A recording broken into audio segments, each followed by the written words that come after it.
over to Beams. First of all అందరికీ నమస్కారం అండి. ఈ సినిమాకి ఫస్ట్ పాట నన్ను ఫస్ట్ మీట్ అంటే నేను శేష్ సార్ కలిసినప్పుడు, షనిల్ సార్ కలిసినప్పుడు ఫస్ట్ సిచ్యువేషన్ చెప్పినప్పుడు, కథల ఒక ఐడియా చెప్పినప్పుడే ఫస్ట్ ట్యూన్ అయిపోయింది రూబరు. దాని తర్వాత నీ వెంటే నేను, నా వెంటే నువ్వు, ఇది కూడా అయిపోయింది. ఒక చిచ్చుబుడ్డికి మాత్రం ఆల్మోస్ట్ ఒక 30 to 40 వరకు పంపించుంటాను ట్యూన్స్. కాకపోతే అందులో నాకు నచ్చిన ట్యూన్స్ కంటే కూడా ప్రజలకు నచ్చే ట్యూన్ ఏదైతే ఉందో అది మాత్రం శేష్ సార్ ప్రాపర్గా క్యాచ్ చేసి అది మన ముందు ఉంచారు. దాని పేరే చిచ్చుబుడ్డి.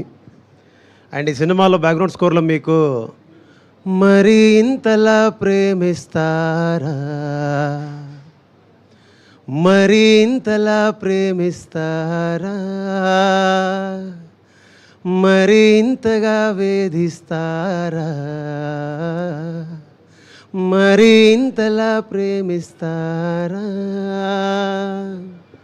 అనే సాంగ్ని పూర్తి స్థాయి పాట ఉన్నప్పటికీ కూడా ఇది ఇక్కడ ఉంటే బాగుంటుందని నన్ను అడిగినప్పుడు నాకు అనిపించింది, ఒక చిన్న మనిషి పూర్తి స్థాయిలో తయారయ్యాక ఒక అమ్మాయి అయినా ఒక అబ్బాయి అయినా ఒక చిన్న బొట్టు దేవుడి రూపంలో మనం ఇక్కడ పెట్టుకుంటే అది గొప్పగా ఉంటుంది.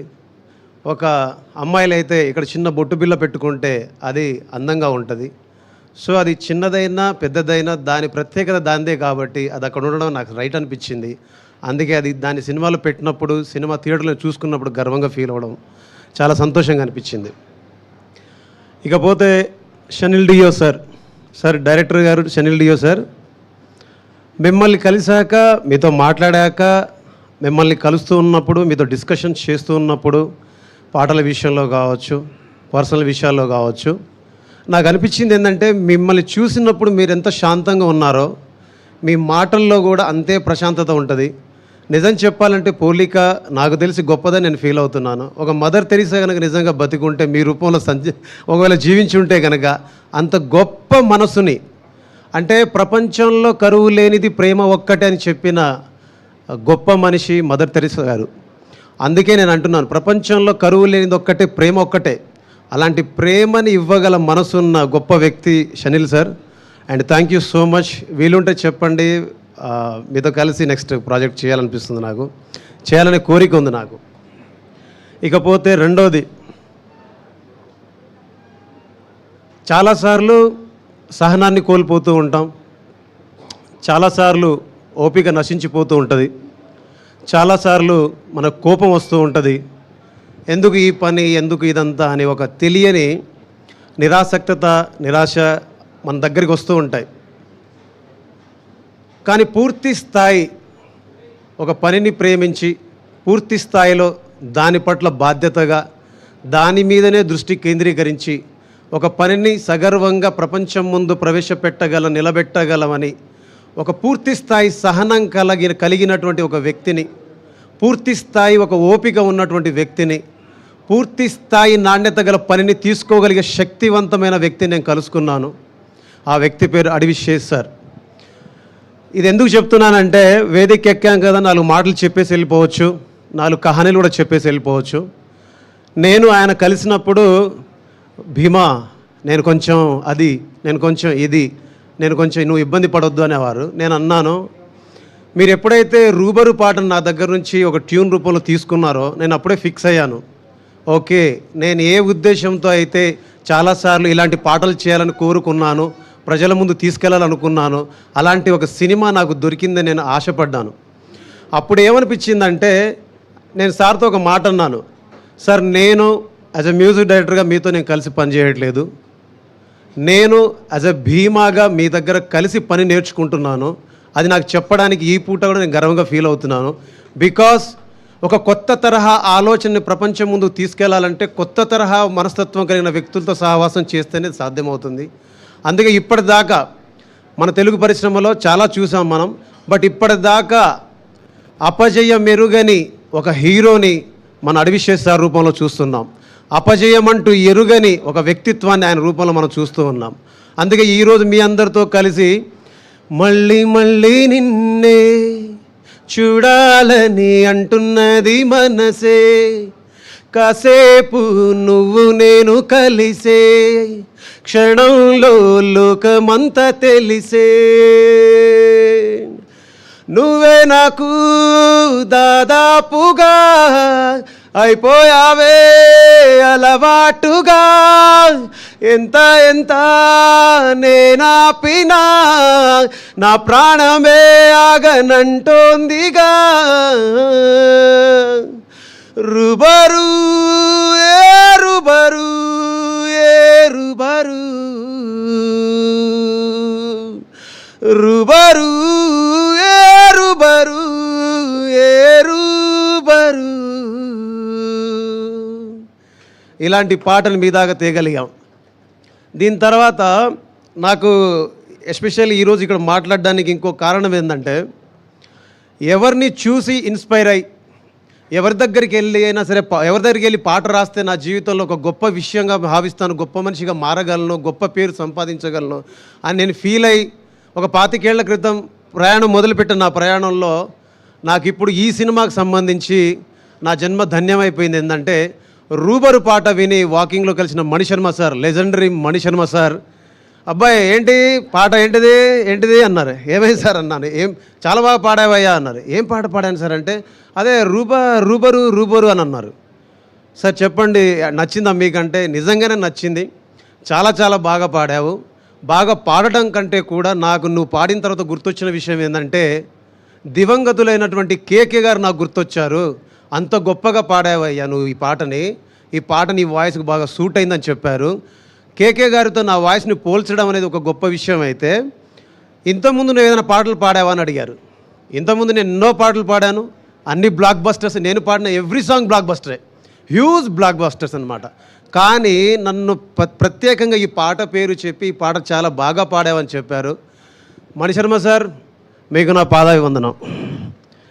అయితే దీని క్రెడిట్ మొత్తం నేను షనిల్ డియో సార్కి, శేషు సార్కి అండ్ సుప్రియ మేడంకే ఇస్తాను. ఈ పాట పాడాక యూట్యూబ్లో 4-5 కామెంట్లు పెట్టారు, ప్రతిసారి వీడు ఎందుకు పాడతాడు రా అని ఏదో తిట్టారు నన్ను. బా వీడి వాయిస్ వినలేకపోతున్నారా బాబు, వీడి ఎంట్రీ ఏంది ప్రతిసారి, వీడి సినిమాలో అబ్బో ఏంద్రా ఈ టార్చర్, మాకు ఏంది టాక్సీ కానీ కొందరు పెట్టారు. ఓడని అమ్మ బడవ నేను పాడనని చెప్తూనే ఉన్నా కదరా. నేను శేష్ సార్కి చెప్పాను, ఈయన వినలేదు. ఇప్పుడు ఏం చేయాలి? సుప్రియ మేడంకి చెప్పాను, వినలేదు. మేడం దగ్గర ఒకరోజు వెళ్ళా, మేడం కింద ఇష్టానికి తిట్టేస్తున్నారు, నాకు నా పాటలు పాడాలని లేదు, మీరేమో నా వాయిస్ కావాలన్నారు, ఎట్లా అంటే ఒకరోజు ప్రెస్ మీట్ అయిపోయిన తర్వాత నేను ఎప్పుడైతే శేష్ సార్తో కలిసి పాట పాడానో, పాట పాడిన తర్వాత నాతోటి ఒక అన్ప్లగ్డ్ వర్షన్ చేయించారనమాట. అది చేయించిన తర్వాత నుంచి మళ్ళీ వాళ్ళే పెట్టారు, ఏఆర్ రెహమాన్ వాయిస్లా ఉంది, కేకే వాయిస్లా ఉంది అని అందరూ పొగడ్డం మొదలుపెట్టారు. ఈరోజు ఐఎమ్ వెరీ ప్రౌడ్. జంజీ జనరేషన్కి చాలా దూరంగా ఉన్న నేను చాలా దగ్గరికి రీచ్ అయిపోయాను ఈ పాటల ద్వారా, ఈ సినిమా ద్వారా, because of Seshu sir, Shanil sir, Supriya madam. And ఈ సినిమాలో లాస్ట్కి నాకు ఇంతకుముందు నేను ఈ పాటను ఎక్కడ పర్ఫామ్ చేయలేదు బేసిక్గా, బట్ నాకేంటంటే చాలా ఇష్టమైన పాట.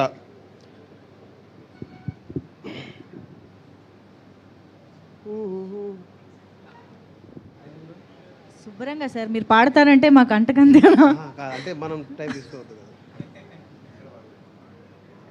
అన్ఎక్స్పెక్టెడ్ మ్యూజికల్ కాన్సర్ట్ ఈరోజు థ్యాంక్స్ మీట్లో.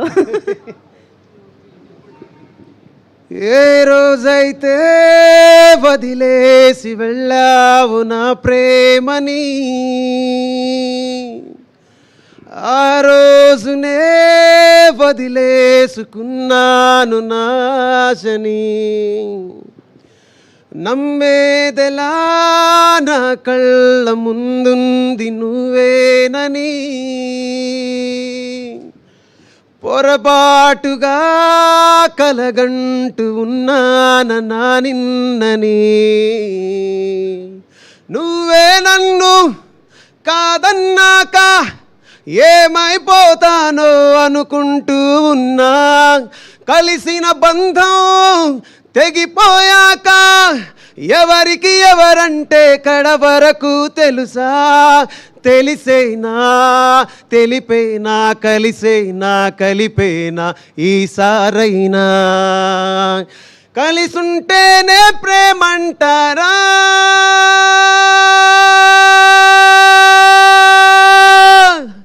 నిజమంటేనే కల అంటారా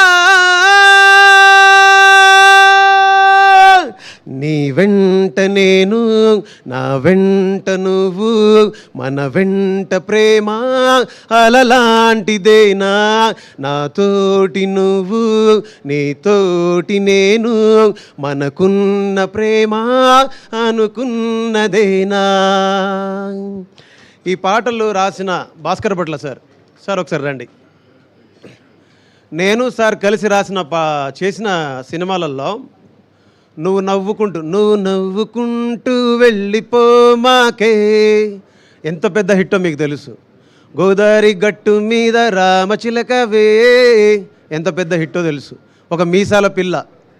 కానీ అన్ని పాటల్లో ఇది మాకు మాత్రం ఒక ప్రత్యేకంగా ఉండిపోతుంది. ఎందుకంటే అన్ని సినిమాల్లో సార్ ఒక్కొక్క పాట మాత్రమే రాశారు. బట్ ఈసారి మాత్రం ఈ సినిమాలో పూర్తి స్థాయి పాటలు రాసే అవకాశం కలిగింది. అవకాశం ఆయనకు దొరికింది, ఆ అవకాశం నాకు దొరికింది. ఆ అవకాశం ఇచ్చినందుకు, అన్ని పాటలు రాసే అవకాశం ఇచ్చినందుకు మనస్ఫూర్తిగా Seshu sir, Shanil sir, Supriya madam, thank you so much. నేను ఫైనల్గా చెప్పాల్సిన వర్డ్స్ సుప్రియ మేడం గారి గురించి 2 ముక్కల్లో చెప్పేస్తాను.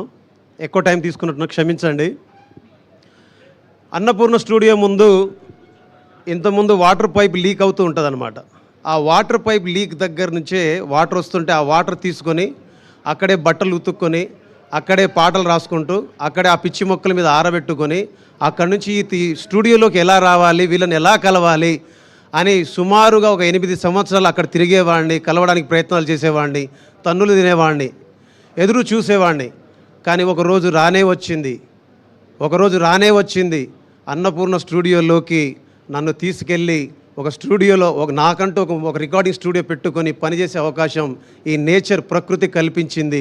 అలాంటి ప్రకృతి నాకు దీవెనలు ఇచ్చి సాక్షాత్తు ఒక కనకదుర్గం అంటే బెజవాడ దుర్గమ్మ లాంటి ఒక గొప్ప దేవాలయంలోకి నన్ను ప్రవేశపెట్టింది. అక్కడ సుప్రియమ్మను కలిసే అవకాశం, మాట్లాడే అవకాశం మాత్రమే కాకుండా కలిసి సినిమా చేసే అవకాశం, అన్నపూర్ణ స్టూడియోస్ ప్రజెంట్స్ అని పెట్టుకున్నప్పుడు పైన ఆ బ్యానర్లో సినిమా చేసే అవకాశం అండ్ మేడంతో సాక్షాత్తు కలిసి పనిచేసే అవకాశం దొరికినందుకు భగవంతుడికి, ప్రజలకి, నాతో నన్ను నడిపించిన పాటకి నేను ఎప్పుడు ధన్యవాదాలు చెప్పుకుంటూ, అమ్మ థ్యాంక్ యూ సో మచ్ అమ్మ, మీకు రుణపడి ఉంటాను. మీ స్టూడియోలో అంటే నేను అడుగుపెట్టిన దగ్గర నుంచి అమ్మ Dhamaka blockbuster, Balagam blockbuster, Mad blockbuster, Mad 2 blockbuster, Tillu square blockbuster, సంక్రాంతికి వస్తున్నాం blockbuster, Shankara Varaprasad blockbuster, now my dacoit Adivi చేస్తారు dacoit also blockbuster. Thank you so much, thank you so much, love you all. Superb, Beams Garu. Beautiful words, beautiful journey, and of course, beautiful music. Thank you so much, and once again, congratulating Beams Garu.